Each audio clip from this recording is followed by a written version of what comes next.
ಮಳೆಗಾಲದಲ್ಲಿ ಮಳೆ ಆಗದೆ ಇನ್ನೇನಾಗುತ್ತೆ? ಮಳೆ ಆಗ್ತಾ ಇದೆ, ಆದರೆ ಧಾರಾಕಾರವಾಗಿ ಮಳೆ ಆಗ್ತಾ ಇದೆ. ಮಳೆಗಾಲದಲ್ಲೇ ಆಗಬೇಕಲ್ವಾ? ಯಾವ ರೀತಿಯಲ್ಲಿ ಆಗ್ತಾ ಇದೆ ಅನ್ನುವಂಥದ್ದು ಈಗ ಚರ್ಚೆಗೆ ಎಡೆ ಮಾಡಿಕೊಡ್ತಾ ಇದೆ. ಏನು ಪರಿಣಾಮಗಳನ್ನು ಉಂಟು ಮಾಡುತ್ತೆ ಅನ್ನುವಂಥದ್ದು ಸುದ್ದಿ ಆಗ್ತಾ ಇದೆ. ಎಲ್ಲೆಲ್ಲಿ ಯಾವ ರೀತಿಯಾದಂಥ ಪರಿಸ್ಥಿತಿಯನ್ನು ನಿರ್ಮಾಣ ಮಾಡಿದೆ ಈ ಮಳೆ ಅನ್ನುವಂಥದ್ದು ಸುದ್ದಿಯಾಗಿದೆ. ಯಾವ ಜಿಲ್ಲೆಗಳಲ್ಲಿ ಯಾವ ರೀತಿಯಾಗಿ ಮಳೆ ಅಬ್ಬರಿಸಿ ಬೊಬ್ಬಿರಿದಿದೆ, ಅದರ ಪರಿಣಾಮಗಳೇನಾಗಿದೆ? ಸ್ಟೋರಿ ನೋಡಿ. ರಾಜ್ಯದಲ್ಲಿ ಮುಂದುವರಿದ ವರುಣನ ಅಬ್ಬರ. ಕೆಆರ್ಎಸ್ ಭರ್ತಿಗೆ 3 ಅಡಿ ಬಾಕಿ. ಯಾವುದೇ ಕ್ಷಣದಲ್ಲಿ 50,000 ಕ್ಯೂಸೆಕ್ ನೀರು ಬಿಡುಗಡೆ. ಕಾವೇರಿ ನದಿ ಪಾತ್ರಗಳಲ್ಲಿ ಪ್ರವಾಹದ ಸ್ಥಿತಿ. ಹೌದು, ಕಾವೇರಿ ಜಲಾನಯನ ಪ್ರದೇಶದಲ್ಲಿ ಮತ್ತೆ ಮಳೆ ಆರ್ಭಟ ಮುಂದುವರೆದಿದೆ. ಕೆಆರ್ಎಸ್ ಡ್ಯಾಂ ಒಳಹರಿವಿನಲ್ಲಿ ಭಾರೀ ಏರಿಕೆಯಾಗಿದ್ದು, ಡ್ಯಾಂ ಭರ್ತಿಗೆ 3 ಅಡಿಯಷ್ಟೇ ಬಾಕಿ ಇದೆ. ಮುಂಜಾಗ್ರತಾ ಕ್ರಮವಾಗಿ ಡ್ಯಾಂನಿಂದ 29,000 ಕ್ಯೂಸೆಕ್ ನೀರು ಬಿಡುಗಡೆ ಮಾಡಲಾಗ್ತಾ ಇದೆ.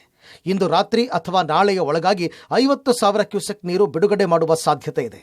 ಇನ್ನು ಕೆಆರ್ಎಸ್ನಿಂದ ಹೊರಹರಿವು ಹೆಚ್ಚಿರೋದ್ರಿಂದ ನದಿ ಪಾತ್ರದಲ್ಲಿ ಪ್ರವಾಹದ ಭೀತಿ ಎದುರಾಗಿದೆ. ಶ್ರೀರಂಗಪಟ್ಟಣ ವ್ಯಾಪ್ತಿಯ ಕಾವೇರಿ ನದಿ ಪಾತ್ರದ ಪ್ರವಾಸಿ ತಾಣಗಳಿಗೆ ನಿರ್ಬಂಧ ಹೇರಲಾಗಿದೆ. ಬಲಮುರಿ, ಎಡಮುರಿ, ಸಂಗಮ, ಗೋಸಾಯಿ ಘಾಟ್ನಲ್ಲಿ ಪ್ರವಾಸಿಗರ ಪ್ರವೇಶಕ್ಕೆ ನಿರ್ಬಂಧ ವಿಧಿಸಲಾಗಿದೆ. ನಿಮಿಷಾಂಬ ಶ್ರೀ ರಂಗನಾಥ ದೇವಾಲಯದ ಸ್ನಾನಘಟ್ಟಗಳಿಗೂ ಪ್ರವೇಶ ನಿಷೇಧಿಸಲಾಗಿದೆ. ಕಾವೇರಿ ಜಲಾನಯನ ಪ್ರದೇಶದಲ್ಲಿ ಮುಂಗಾರು ಮಳೆ ಮತ್ತೆ ಅಬ್ಬರಿಸ್ತಾ ಇದೆ. ಆ ನಿಟ್ಟಿನಲ್ಲಿ ಕೆಆರ್ಎಸ್ ಅಣೆಕಟ್ಟೆಯ ಭರ್ತಿಗೆ ಇನ್ನು ಕೇವಲ 3 ಅಡಿಯಷ್ಟೇ ಬಾಕಿ ಇರುವಂಥದ್ದು. ಈ ನಿಟ್ಟಿನಲ್ಲಿ ಕೆಆರ್ಎಸ್ ಅಣೆಕಟ್ಟೆಯಿಂದ 30,000 ಕ್ಯೂಸೆಕ್ಕು ಅಧಿಕ ಪ್ರಮಾಣದಲ್ಲಿ ಹೊರ ಹರಿವನ್ನು ಬಿಡಲಾಗ್ತಾ ಇರುವಂಥದ್ದು. ಈ ನಿಟ್ಟಿನಲ್ಲಿ ಕಾವೇರಿ ನದಿ ಪಾತ್ರದ ಜನರಿಗೆ ಅಲರ್ಟ್ ಅನ್ನ ಜಿಲ್ಲಾಡಳಿತ ಮಾಡಿದೆ. ಜೊತೆಗೆ ಇವತ್ತು ಸಂಜೆ ಹೊತ್ತಿಗೆ 50,000ಕ್ಕೂ ಅಧಿಕ ಕ್ಯೂಸೆಕ್ ನೀರು ಬಿಡುವಂತಹ ಸಾಧ್ಯತೆ ಕೂಡ ದಟ್ಟವಾಗಿದೆ.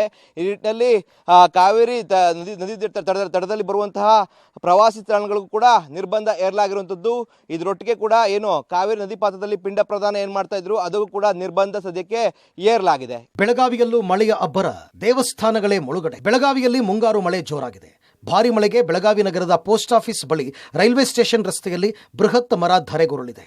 ಖಾನಾಪುರ ತಾಲೂಕಿನ ಹೆಮ್ಮಡಗ ಬಳಿ ಹರಿಯುತ್ತಿರುವ ಹಾಲಾತ್ರಿ ಹಳ್ಳ ಅಪಾಯದ ಮಟ್ಟ ಮೀರಿ ಹರಿಯುತ್ತಿದೆ. ಹಳ್ಳದ ನೀರು ಸೇತುವೆ ಮೇಲೆ ಹರಿತಾ ಇರೋದ್ರಿಂದ ಖಾನಾಪುರ, ಹೆಮ್ಮಡಗ, ಅನಮೋಡ, ಗೋವಾ ಸಂಪರ್ಕಿಸುವ ರಾಜ್ಯ ಹೆದ್ದಾರಿ ಬಂದ್ ಮಾಡಲಾಗಿದೆ. ಸೇತುವೆ ಜಲಾವೃತ ಹಿನ್ನೆಲೆಯಲ್ಲಿ 10 ಗ್ರಾಮಗಳ ಸಂಪರ್ಕ ಕಡಿತಗೊಂಡಿದೆ. ಪರ್ಯಾಯ ಮಾರ್ಗ ಕೂಡ ಇಲ್ಲದೆ ಗ್ರಾಮಸ್ಥರು ಪರದಾಡ್ತಾ ಇದ್ದಾರೆ. ಸದ್ಯ ನಿಮಗೆ ನಾನು ಹಿರಣ್ಯಕೇಶಿ ನದಿಯ ದೃಶ್ಯಗಳನ್ನು ತೋರಿಸ್ತಾ ಇದ್ದೇನೆ. ಹಿರಣ್ಯಕೇಶಿ ನದಿ ತನ್ನ ಪಾತ್ರವನ್ನು ಬಿಟ್ಟು ಹೊರಗೆ ಬಂದಿರುವಂಥದ್ದು. ಅದರ ಜೊತೆಗೆ ದೂದಗಂಗಾ, ವೇದಗಂಗಾ, ಕೃಷ್ಣಾ ನದಿಯ ಉಪನದಿಗಳೇನಿದ್ದಾವೆ ಸಾಕಷ್ಟು ಪ್ರಮಾಣದ ನೀರು ಬಂದ ಕಾರಣ ಕೃಷ್ಣಾ ನದಿ ನೀರಿನ ಒಳಹರಿವಿನಲ್ಲಿ ಸಾಕಷ್ಟು ಏರಿಕೆ ಆಗಿರುವಂಥದ್ದು. ಪ್ರಮುಖವಾಗಿ ಗಮನಿಸಬೇಕಂದ್ರೆ ಕೃಷ್ಣಾ ನದಿಗೆ ಒಂದೇ ದಿನದಲ್ಲಿ 22,000 ಕ್ಯೂಸೆಕ್ಗಳಷ್ಟು ನೀರು ಹೆಚ್ಚಾಗಿರುವಂಥದ್ದು. ನಿನ್ನೆ ಅಷ್ಟೇ 70,000 ಕ್ಯೂಸೆಕ್ಗಳಷ್ಟು ನೀರು ಕೃಷ್ಣಾ ನದಿಗೆ ಹರಿದು ಬರ್ತಾ ಇತ್ತು. ಆದರೆ ಒಂದೇ ದಿನ ನಿರಂತರ ಮಳೆ ಸುರಿದ ಪರಿಣಾಮ 92,000 ಕ್ಯೂಸೆಕ್ಗಳಷ್ಟು ನೀರು ಸದ್ಯ ಕೃಷ್ಣಾ ನದಿಗೆ ಹರಿದು ಬರ್ತಿರುವಂಥದ್ದು. ಪ್ರಮುಖವಾಗಿ ಚಿಕ್ಕೋಡಿ ಉಪವಿಭಾಗ ವ್ಯಾಪ್ತಿಯಲ್ಲಿ 22 ಗ್ರಾಮಗಳಿಗೆ ಸಂಪರ್ಕ ಕಲ್ಪಿಸುವಂಥ 11 ಕೆಳ ಹಂತದ ಸೇತುವೆಗಳು ಜಲಾವೃತವಾಗಿರುವಂಥದ್ದು. ಏನು ದೂದಗಂಗಾ, ವೇದಗಂಗಾ ಹಾಗೂ ಕೃಷ್ಣಾ, ಹಿರಣ್ಯಕೇಶಿ ನದಿಗೆ ಅಡ್ಡಲಾಗಿರ್ತಕ್ಕಂಥ 11 ಸೇತುವೆಗಳು ಈಗಾಗಲೇ ಜಲಾವೃತವಾಗಿರುವಂಥದ್ದು.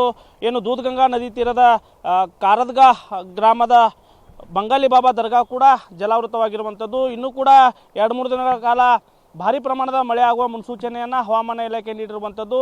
ಹೀಗಾಗಿ ಒಂದು ರೀತಿಯಾದಂಥ ಪ್ರವಾಹದ ಭೀತಿ ಮತ್ತೆ ಎದುರಾಗಿರುವಂಥದ್ದು. ಮಲಪ್ರಭಾ ನದಿಯಲ್ಲಿ ಒಳಹರಿವು ಹೆಚ್ಚಾಗಿರೋದ್ರಿಂದ ನದಿ ತಟದಲ್ಲಿದ್ದ ಮಾರುತಿ ದೇವಸ್ಥಾನ, ಶಿವನ ಮಂದಿರ ಸಂಪೂರ್ಣ ಜಲಾವೃತವಾಗಿದೆ. ಮಳೆಯ ಅಬ್ಬರಕ್ಕೆ ಜೀವಕಳೆ ಪಡೆದಿರುವ ಚಿಕ್ಲೆ ಫಾಲ್ಸ್ ಬಳಿ ನೃತ್ಯ ಮಾಡುತ್ತಾ ಯುವಕರು ಹುಚ್ಚಾಟ ಮೆರೆದಿದ್ದಾರೆ. ಹಾಸನದಲ್ಲೂ ಮಳೆಯ ಅಬ್ಬರ ಜೋರು. ಹೇಮಾವತಿ ಜಲಾಶಯದಿಂದ ಹೊರಹರಿವು ಹೆಚ್ಚಳ.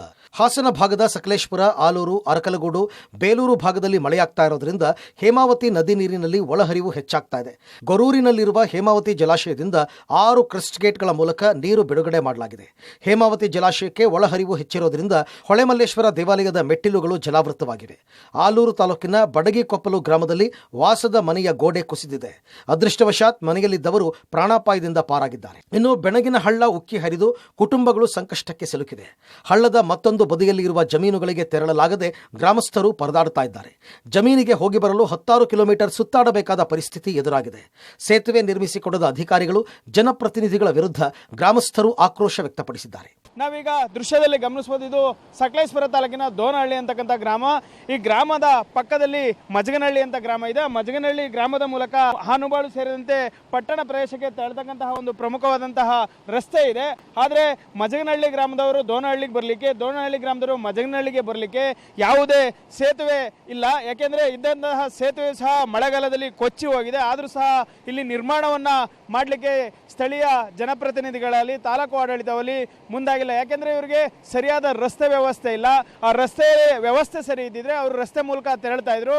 ಈಗ ರಸ್ತೆ 6 ಕಿಲೋಮೀಟರ್ ಅಷ್ಟು ಸಂಪೂರ್ಣವಾಗಿ ಹದಗೆಟ್ಟಿರೋದ್ರಿಂದ ಆ ರಸ್ತೆಯಲ್ಲಿ ಓಡಾಡಲಿಕ್ಕೆ ಕಷ್ಟವಾಗ್ತಿದೆ. ಪ್ರತಿನಿತ್ಯ ದೋನಹಳ್ಳಿ ಹಾಗೂ ಮಜಗನಹಳ್ಳಿ ಗ್ರಾಮದವರು ಏನಿದ್ದಾರೆ ಅವರು ಶಾಲಾ ಕಾಲೇಜಿಗೆ ತೆರಳಬೇಕು, ವಿದ್ಯಾರ್ಥಿಗಳಿರ್ತಾರೆ, ಆಸ್ಪತ್ರೆಗಳಿಗೆ ತೆರಳಬೇಕು. ಎಲ್ಲರಿಗೂ ಸಹ ಒಂದು ರೀತಿ ರಸ್ತೆ ಸಂಪರ್ಕ ಹಾಗೂ ಸೇತುವೆ ಇಲ್ಲದೆ ತೀವ್ರ ಸಂಕಷ್ಟವನ್ನು ತಂದೊಡ್ಡಿದೆ. ಇವರು ಯಾವುದೇ ಒಂದು ಕೆಲಸ ಕಾರ್ಯಗಳಿಗಾದರೂ ಸಹ ಈ ಸೇತುವೆ ಮೂಲಕ ತೆರಳಿದರೆ ಕೇವಲ 500 ಮೀಟರ್ ದೂರದಲ್ಲಿ ಪ್ರಮುಖ ರಸ್ತೆ ಬರ್ತದೆ. ಆ ರಸ್ತೆ ಮೂಲಕ ತೆರಳಿ ಅವರ ಕೆಲಸ ಕಾರ್ಯಗಳನ್ನು ಮಾಡಿಕೊಳ್ಬೋದು. ಅಲ್ಲದೆ ಶಾಲಾ ಕಾಲೇಜಿಗೆ ತೆರಳಕ್ಕಂತಹ ವಿದ್ಯಾರ್ಥಿಗಳು ಸಹ ಇಲ್ಲಿಂದ 500 ಮೀಟರ್ ಸಾಗಿ ಅಲ್ಲಿಂದ ಬಸ್ಗಳ ಮೂಲಕ ಸಂಚರಿಸಬಹುದಾಗಿದೆ. ಆದರೆ ಇರ್ತಕ್ಕಂಥ ಸೇತುವೆ ಸಂಪೂರ್ಣವಾಗಿ ಕುಸಿದು ಹೋಗಿರೋದ್ರಿಂದ ಇಲ್ಲಿ ಓಡಾಡಲಿಕ್ಕೆ ಸಹ ಯಾವುದೇ ರೀತಿಯ ಬೇರೆ ವ್ಯವಸ್ಥೆ ಇಲ್ಲ. ಹಾಗಾಗಿ ಪ್ರತಿನಿತ್ಯ ಸಹ ಈ ಎರಡೂ ಗ್ರಾಮಗಳ ಗ್ರಾಮಸ್ಥರು ಪರದಾಡುವಂಥ ಒಂದು ಪರಿಸ್ಥಿತಿ ನಿರ್ಮಾಣವಾಗಿದೆ. ಮಲೆನಾಡು ಭಾಗದಲ್ಲಿ ಮಳೆ ಅಬ್ಬರ ಮುಂದುವರೆದಿದೆ. ಶೃಂಗೇರಿ ನೆಮ್ಮಾರ್ ಬಳಿ ಮತ್ತೆ ಗುಡ್ಡ ಕುಸಿದಿದೆ. ಈಗಾಗಲೇ ಶೃಂಗೇರಿ ಕಾರ್ಕಳ ರೋಡ್ ಬಂದ್ ಮಾಡಲಾಗಿದೆ. ಗುಡ್ಡ ಕುಸಿಯುವ ಸ್ಥಳದಲ್ಲೇ ಜೆಸಿಬಿ, ಎನ್ಎಚ್ ಅಧಿಕಾರಿಗಳು, ಪೊಲೀಸರು ಮೊಕ್ಕಾಂ ಹೂಡಿದ್ದಾರೆ. 6 ತಿಂಗಳ ನಿರಂತರ ಮಳೆಯಿಂದ ಭೂಮಿಯ ತೇವಾಂಶ ಹೆಚ್ಚಾಗಿ ಮತ್ತೆ ಗುಡ್ಡ ಕುಸಿಯುತ್ತಿದೆ. Bureau report, public TV.